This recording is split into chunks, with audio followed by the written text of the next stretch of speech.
not to give any spoilers, but Postcard from Earth, so Darren Aronofsky's film, the idea there is there's probes that are sent out from Earth to all these other planets, and each probe contains 2 humans, a man and a woman, and those 2 humans are in love.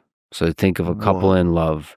They're sent there with all the information, basically a leaf that holds the information of what it takes to create life on other planets, to recreate on Earth and other planets. And the 2 humans hold all the information for the things that make life on Earth special, especially in human civilization, is love, consciousness, the social connection. So all that information is sent in the probe.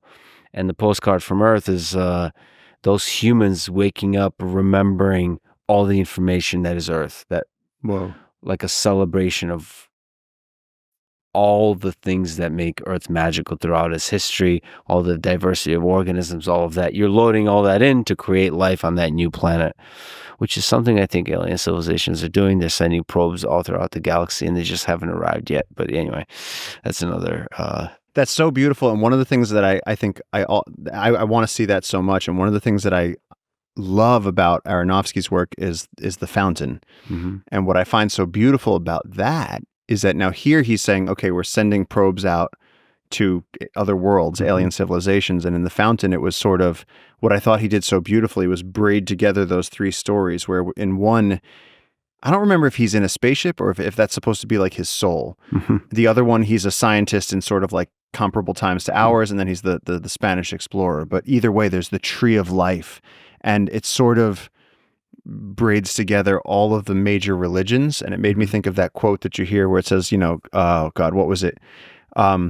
Christ wasn't a Christian, and Buddha wasn't a Buddhist, and Muhammad wasn't a Muslim. They were all just teachers who were teaching love. And it's like the fountain sort of says nature is that driving force, and it's our job to understand that the game is love. And that's what the main character in the fountain needs to learn, is that it's nature that's going to carry your soul through this thing, and that there's so much you don't understand. And the epiphany at the end, God, I love that movie. God, I love that movie. Among many things, you're also an artist is trying to convert the thing that is nature into a thing that we humans can understand, the complexity, the beauty of it. That's what Darren Aronofsky tried to do with those couple of films.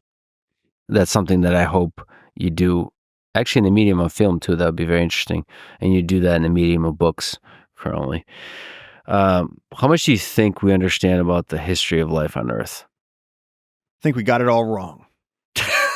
No, I don't know. It seems like they change it all the time. They say that Easter Island, when I was in college, they were big on telling you that Easter Island, they ruined their environment, and they had environmental collapse. And that's why there was nobody on Easter Island. It was a cautionary tale. We could ruin our environment. And now it seems like they've changed their mind on that. And then when humans entered North America seems to be hugely up to speculation. And, the Africa spreading, that we all spread out of Africa, and then the Pleistocene overkill extinction theory. And it's like, it seems like every few years they update it and they change it, and they say, oh, the guys, no. The guys from 10 years ago, actually, my new theory is the best theory. Let's write some books and get me on Letterman.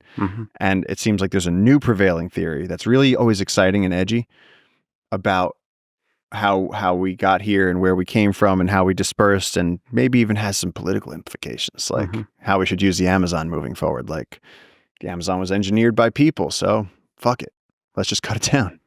Yeah, I tend to believe that we mostly don't understand anything, but there's an optimism in continuously figuring out the puzzle of that. We offline talked about the Graham Hancock Flint Dibble debate on Rogan. I like debates personally. Yeah. So Flint Dibble represents mainstream archaeology, and I actually like the whole science, the whole field of archaeology. You're trying to figure out history with so little information. You're trying to put together this puzzle when you have so little, and you're desperately clinging on to little clues. And from those clues, using the simple possible explanation to understand. And now with modern technology, as Flint was trying to express, that you can use large amounts of data that's like imperfect, but just the scale and using that to reconstruct civilizations. There are different practices, from the little details of what kind of things they eat, how they interact with each other, what kind of art they create, to when they existed, what are the time frames, all that kind of stuff. And that starts to fill in the gaps of our understanding. But still, the error bars are large in terms of what really happened. And that leaves room for things like Graham Hancock talks about, like lost civilizations, which I like also because it gives you have a kind of humility about maybe there's giant things we don't know about or we got completely wrong. And that's always good to like remember.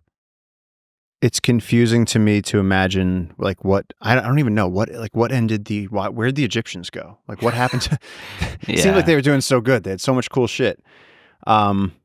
But I mean, I was reading anthropological stuff in the Amazon about tribes that, you know, just through their societal structures and through their hunting practices that didn't really develop practices that worked, and kind of bands of people that went extinct before they could turn into larger societies. And there's a lot of people that got it wrong. You know, for every explorer that leaves Borneo and arrives in South America, there's probably hundreds more that just die at sea, get eaten by sharks, you know, avalanche. And it's so fascinating to me that all of us really, past our grandparents, don't really even know where we came from. Like, do you know who your great-great-great-grandparents are? Like, no. I mean, there's methods of trying to figure that out, but really, again, the error bars are so large that it's almost like we're trying to create a narrative that makes sense for us. You know, that I'm 10% Neanderthal, therefore I can bench press this much, and therefore my aggressive tendencies have an explanation, when in reality there's so much diversity of personalities that they far overshadow any possible histories we might have. Your aggressive tendencies don't have any explanation. No, you need to you listen to me right now. I'm sorry, don't hit me again. Don't choke me out again.